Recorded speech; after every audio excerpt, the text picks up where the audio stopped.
I want to say good afternoon to my brother. Subten, what's going on, bro? I'm good, mate. Yeah? Yeah, man.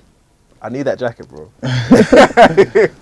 we were talking offline, off camera about that jacket, man. Like, sick, man. When are people going to be able to potentially cop these things? Boy, the jacket will be available sometime in the summer. I don't really want to give a date right about now, but yeah, summertime will be there for sale. So just watch out. I'll put up the price on my Instagram and just watch out for the post.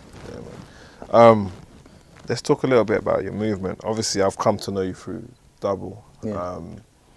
And we met, I think we met the first time, maybe, it wasn't Shocker's one, I think we met maybe twice before that, I think. Yeah. And Double said, yeah, you need to look out for this guy, Yeah. the gaffer. You know what I'm saying? Yeah. So for those who don't know, bro, where are you from? Which part of London? I'm from North London, Tottenham. Yeah. Yeah. Rich history in music, in grime and Grime, yeah. Basically, in 2006, I was in a group called Shoddy Crew. It was me, Double S, Vertex, Chipmunk, and a few other MCs in the area. We all done grime, and we was quite a known group in our area. We used to go Pirate Radio, Axe FM, Heat FM, and do our thing. Obviously, we all broke up, and then Double S went on his own way, and I stopped doing music for a while. So yeah. Is that when you put up the videos when you guys were like proper youths? Yeah, like, that was a BBC Three documentary. Really? Yeah. How old were you guys at that house? I was about 14, 15. Yeah, you Yeah. were youths, bro. Like, Yeah. everyone had like the oversized tees. Yeah, and big night jackets. Yeah. Anything you could speak on why you stopped doing music? I just lost interest. Like the drive went, like going to studio, booking sessions, being in the studio for 3-4 hours, just laying bars. It just wasn't me anymore. I think about 2007, that's when I lost it. I said, you know what, I can't do this anymore. And the group was coming to an end, so I just said, you know what, I'm just gonna do the solo thing. I tried it, didn't really work, so I just stopped doing music. That's what it was really. So in between that time, what were you doing in between that time? I started rapping, you know. I started listening to gigs. I remember gigs came onto the scene and everyone was gassed off gigs. Yeah. So I said, let me try the rap. But when I was rapping, it was fun. I liked it because it was the fashion and the trend at the time. But then I just clocked it wasn't me. Like grime has always been me. I was more comfortable in that lane. Rapping, yeah, you can talk about life and all of that, but grime is a skippy kind of sport, and I'm a very skippy kind of guy, so I always knew that grime was me in it. So I just done the rap for a while and I just stopped. I said, you know what, this is not me anymore. I just listened to it, really. But at that time, grime had died. No one was doing grime no more. Even though Marvel was doing their thing, they were kind of like on the commercial route. Like grime literally stopped. And then, yeah, came back, so I'm here. Yeah. When that whole Marvel thing, we spoke about it with Shocker and also Double S. Yeah. When a Marvel started like seeing like they're gonna go, like yeah. You had the Drake shout outs, the Rihanna shout outs. Yeah. How did you feel at that point? Because that's your guy. You know like, what? I was actually happy for them. I was thinking, you know what? There's actually a chance for someone in our area to go. Like literally, I was thinking Double, Vertex and Shocker are going in. I was actually happy for them. But at that time, it still didn't change my mind thinking, yeah, I should do music. I ended up being a fan. I was literally just sitting there watching, and I felt like I wasn't ready. Them lot was ready, they were ahead already. I was not ready, so I just carried on watching and watched what they were doing, to be honest, yeah. I mean, so you say like, you came back to grime. Yeah. So when did you actually decide, like, I'm coming back? And what triggered it? You know what? In 2016, the end of 2016, but 17 properly, I was sitting in my house one day, I was on Facebook, and I saw Capo Lee, that was my mate back in the day. I saw he was doing his thing as well. I was thinking, wow, like grime is actually popping again, because I thought they stopped doing radio sets and like shows. I actually thought grime had literally stopped. And then I started seeing it was coming back. So I was thinking, you know what? I might as well try this again. So I started again, I made a song called Day Went About. I just basically talked about us back in the day going to Laundry, doing sets, going to Axe FM, Heat FM. I bigged up the old school people like Chris J and Pablo, R.I.P. Pablo. That was providing stuff for us in the scene to keep us off the streets. So yeah, that tune I kind of took us back. I talked about Shoddy Crew as well. When obviously when I'd done that, people wasn't really buying it. They were thinking, you know what, Sub, this is not you. Like, we know you to be a flashy guy, because I was a kind of a flashy rapper. I used to wear a lot of designer clothes in my videos, and I switched it up. So I thought, you know what, Grime was a tracksuit kind of thing. You had to switch up my whole brand. I deleted my whole Instagram, all my pictures off my Instagram, and I switched it up. But people wasn't buying it. They were thinking, oh, whatever, Sub's probably gonna do this song and then just change his mind. So literally I've done that. People weren't feeling it. Then I came with more bangers, more tunes, and I'm thinking, rah, Sub's actually sticking to this. And then yeah, we're here today. What I'm interested in, right, is I'm a fan of Grime, but I'm a fan of, I sound like one of them old heads, right? But I'm a fan of Grime when it was like, when I was it Risky Rose DVDs, Yeah. Lord of the Mics, and you know, seeing like Titch and like, you know what I mean? I used to go after college, go cop the DVDs and watch it, and I was like in tune with the culture then. But me personally, I felt that Grime, although the culture seems to have spread out, the mindset seems to be the same. Yeah. You know, like even you just say like, oh, like after now wear tracksuits or whatever. Like, it's almost like you have to get back into uniform. Going back to but I feel like I'm going back to 2006. Yeah. Literally wearing tracksuits, going on radio sets, sometimes mobbing sets as well. Like this is what we was doing when we was young, and I feel like that's what is happening now. Like literally. How do you feel about it? Because is it like, yeah, that's cool, that's foundation, that's the culture, but you want to be doing. I want to be doing. Don't get it twisted. I want to be doing different things. I feel like the grime scene right now, it is the same as 2006, but obviously now like the barring has changed. It's more one-line flows now. Like you can get a reload with a one-line flow. Literally, it's not lyrical no more. Like the content has gone. Everyone's just on this one-line flows and basic bars. It's not like before. Me, I still have the content because I'm coming from 2006. When you hear me MC, a lot of people say, Sub, you're coming back with the old school flows. I've just mastered my craft now. That's all it is. When I'm on sets, I sound different from other artists. They're like to me, Sub, how can you spit like that? I'm like, because I came from the old school era, but I've just switched it up. Because like I said, grime's not, the content's gone, literally. Yeah. Do you know what I was thinking about that? It's because when I was listening to the EP, we were talking about, is it Now or Never, right? Yeah. And we were debating like what's our favourite tracks, and you also said that maybe one of your favourite. But for me, when I listened to it, I was like, your Sub's going in. Yeah. like, I'm picking up the jewels. So like, talk to us a bit about that tune there. Now or Never. Yeah. Well, Now or Never. How that tune even started, I was on Instagram or Twitter, and the beat got made by a producer called 27.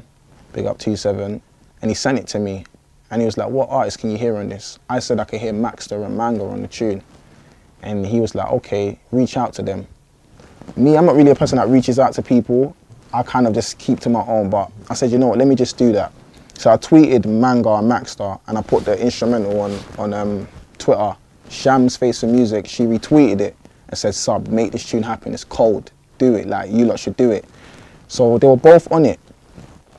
Maxter, I think, changed his mind. I didn't hear from him again. He was saying he was on it, I didn't hear from him again. That's cool. Manga sent me his verse.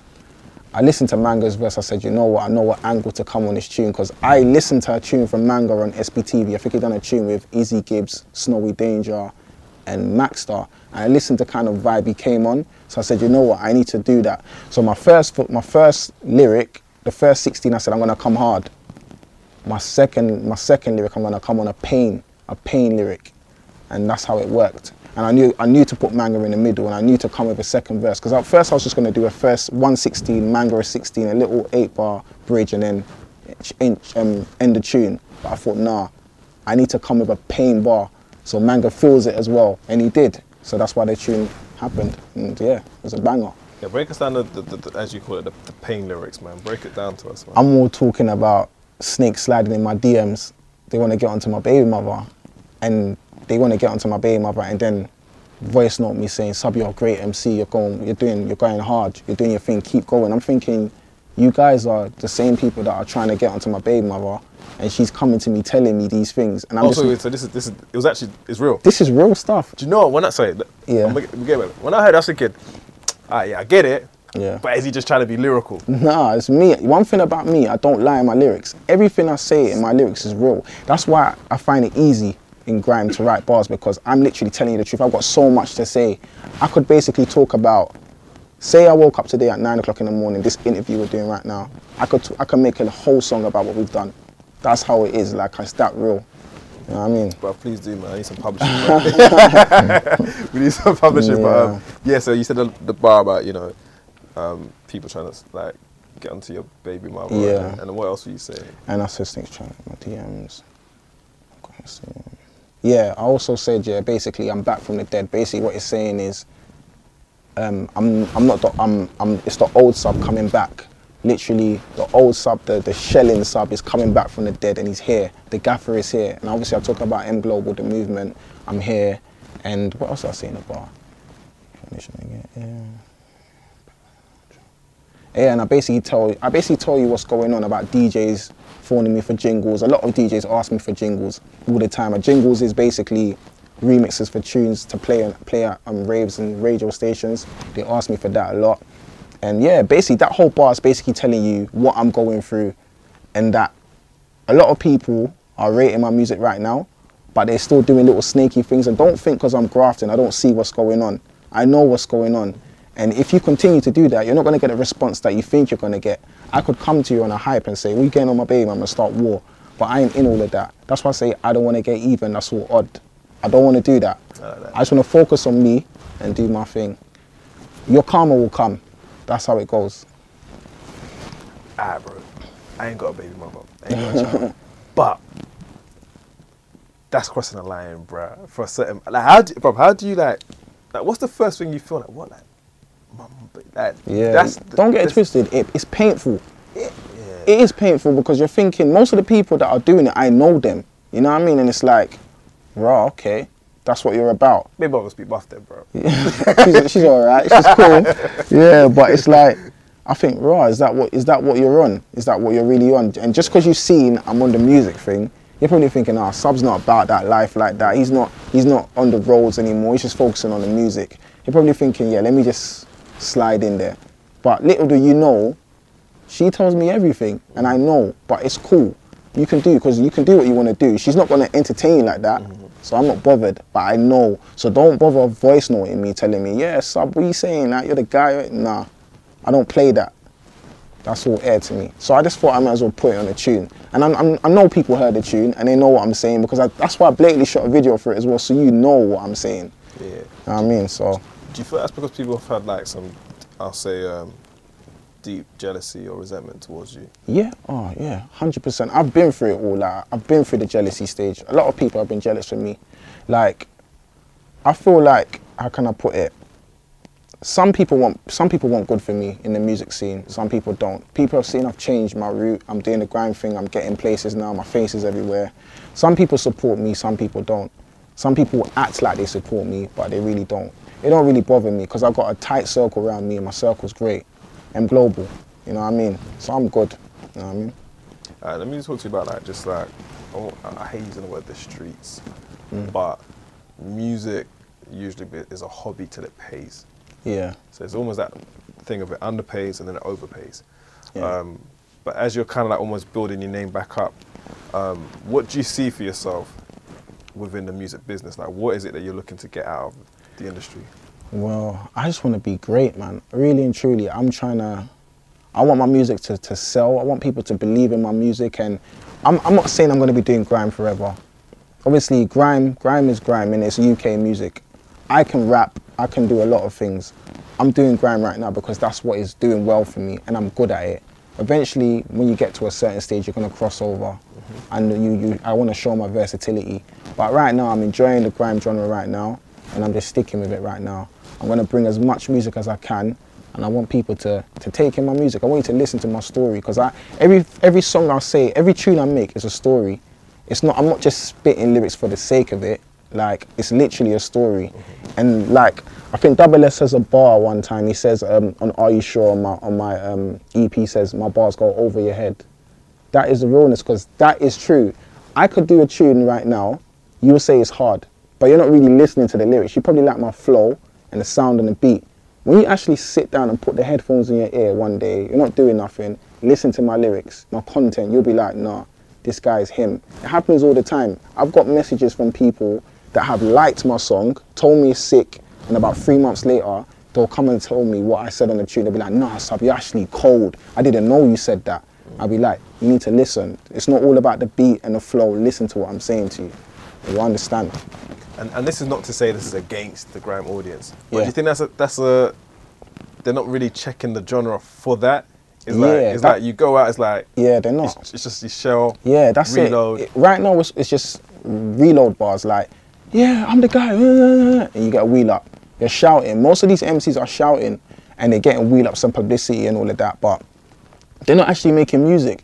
Grime, even though grime is, people say grime is a gutter genre, like it's the streets, but people can actually make good music off grime. Skepta's a prime example. He's made bangers of grime. Obviously now what he's doing, I won't classify that as grime. It's like grime and trap. Yeah. He's got his own sound, but literally you can actually make good music of grime. And I feel like a lot of people nowadays are just taking the piss with the genre. They're just shouting for the wheel up. I've seen man spit their heart out for a wheel up, you know. Just a one wheel up, the DJ going, that doesn't mean nothing. I could go to a set and not get a wheel up, but when you lock in, you'll be like, sub's cold. Wheel up don't mean anything to me. Literally, I've had thousands of wheel ups. It doesn't mean anything to me, to be honest. Okay, so explain to us the whole M Global movement. M Global, yeah. Explain to us that. M Global is basically a movement where everyone's doing their own thing. I do grime, Double S has grime and his wavy music, the Afro beats, and Shocker does the conscious crud. We've got me, Double S, Shocker, Raymond, Historic, and Walker, and Tim. Tim, he's the guy. Walker's the guy that I met the yeah, his beats are cold. He's cold. When you hear my new joint with him, I got a tune called Sheraton Square. I can't wait to shoot a video for that. You lot will hear it. Walker's cold. I feel like with him, yeah, like he's grown over the years. I don't think he knows how good he is. He doesn't know. Yeah. I keep telling him he's a kind of person. He makes instrumentals and he doesn't share it with anyone. You have to go to his house and then see his file, and then you'll know he's cold. He's good. But yeah, M Global is it's a movement where we motivate each other. Like we're all good at what we do. Everyone understands what we're doing, and yeah, it just makes perfect sense. It was bound to happen anyway. It's not a group, it's a movement. People think we're the new Marvel. We're not Marvel. Marvel have done their thing. They've paved the way and done what they had to do. We're not Marvel, we're M Global. It's a movement. So that's what I just wanted to stay out there, because a lot of people have said to me, Sub, you're replacing Vertex, and it will never be that. I know Vertex from back in the day. He was in Shoddy Crew as well. I will never disrespect what he's done. He's cold at what he does. Good cameraman, good spitter. Yeah, but yeah, M Global's a movement. Yeah. This is not a controversial question, but you came up with Chip. Yeah. What's your overview of like how you think his whole career has been? Because he's been like a pioneer. He just did his was it 10 years of what was it his show, innit? I forgot the name. Yeah, it's the 10-year anniversary of, was it, I think last Sunday. Yeah. But I mean, how do you see that whole career of his? Chip, his career has been actually cold, you know. You see him, what I like about Chip is that he never gave up. He's always been on this music thing from young. Like when I first met Chipmunk, I had a clash with him. Imagine, literally, when we was in Shoddy Crew, literally, we've gone to a set in Laundry. I've got a wheel up and Shocker's gassing me like, yeah, Sub, you're next. Chipmunk's just looking at me like, yeah, you're cold. We've come back to the area. This was the first day I just joined Shoddy Crew. My friend Shotter Daniels, he said, yeah, Subten's the new member of Shoddy Crew. Chipmunk's like, okay, yeah, can we clash? I'm like, huh? I don't want to clash you. He started spitting, literally, to the point where I had to spit. And he kept going. I went about 4 or 5 rounds with him. And then he just kept going. I said, yo, we have to call it a day. You know what I mean? I said, Chip, they can't run out of bars. He's not joking. He's been doing this from young. But yeah, what I'm saying, Chip, his drive is mad. He's cold at what he does. He knows he is. He knows he's him in this grime thing. Like literally, his wordplay's crazy. Like Chip knows what he's doing. Like I listen to Chip. I actually buy his music. Certain people will tell you they don't buy his music. I buy his music because he's actually cold at what he does. He makes good music, whether it's grime, hip hop, bashment. He does his thing. So salute to him. Yeah.